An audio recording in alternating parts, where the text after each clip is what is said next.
وخلق منها زوجها وبث منهما رجالا كثيرا ونساء واتقوا الله الذي تساءلون به والأرحام إن الله كان عليكم رقيبا وآتوا اليتامى أموالهم ولا تتبدلوا الخبيث بالطيب ولا تأكلوا أموالهم إلى أموالكم إنه كان حوبا كبيرا صدق الله العظيم وبلغنا رسوله النبي الكريم ونحن على ذلك من الشاهدين والشاكرين والحمد لله رب العالمين.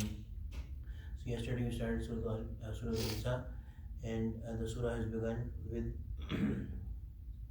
instructing the Muslims to take really good care of the ties of kinship, the family relations, the blood relations. And while Allah subhanahu wa ta'ala has used the word tasa'aluna bihi wal arham, which would basically mean the womb of mother, but it does not only mean our relationships through the side of the mother, but it includes our relationships, maternal and paternal blood relationships. Because if you look at the womb of the mother, therein, from therein are connected, we are connected to our father as well. So all the relationships that we have from our father's side, for example, our father himself, then our paternal uncles, our cousins even, those all come under these people of arham, the relationships, the ties of kinship. Similarly, on the maternal side, our mother first and foremost, then our maternal uncles, and of course our siblings, male siblings and female siblings, so brothers and sisters. All of these, Allah subhanahu wa ta'ala at various points has given very important, has instructed the Muslims to take really good care of these. Prophet sallallahu alaihi wasallam, there's several hadiths to this effect.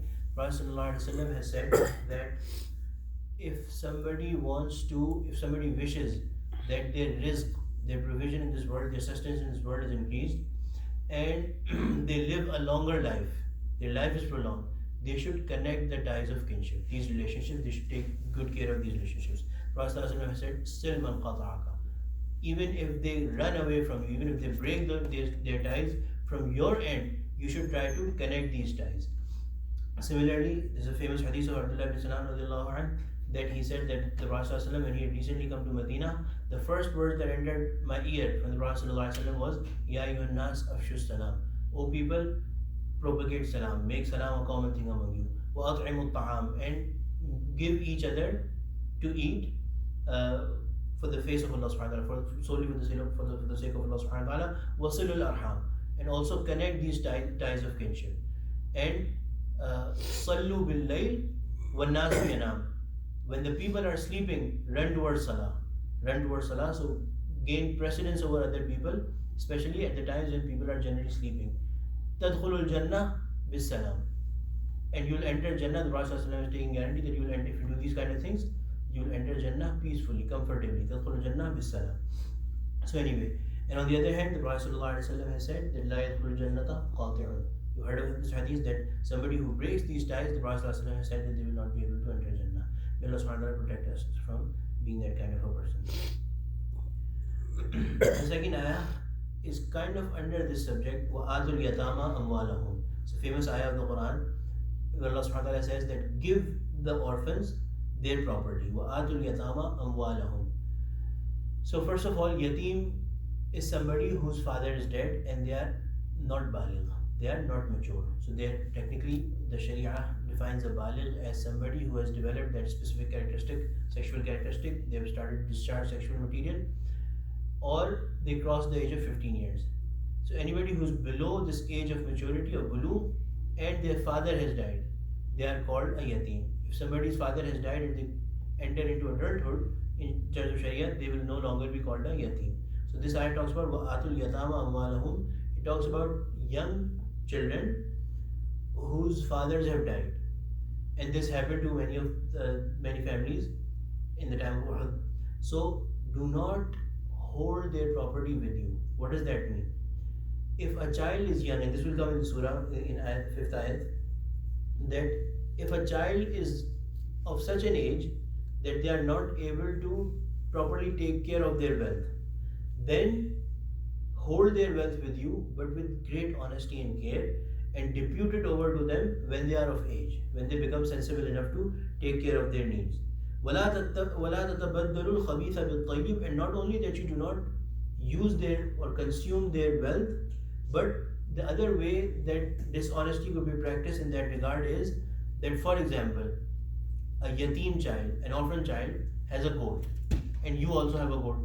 You are taking care of that child, and you change your goat is poor, or whatever sort of wealth that you have is of less value, and what they have is of a higher value. So you secretly exchange that, a goat remains a goat, or a piece of land remains a piece of land, or a property remains a property, but you've given them the inferior one, and secretly you've taken the superior one from them. So Allah subhanahu wa ta'ala has taken great care to even explain that even that is not permissible. وَلَا تَتَبَدَّلُوا.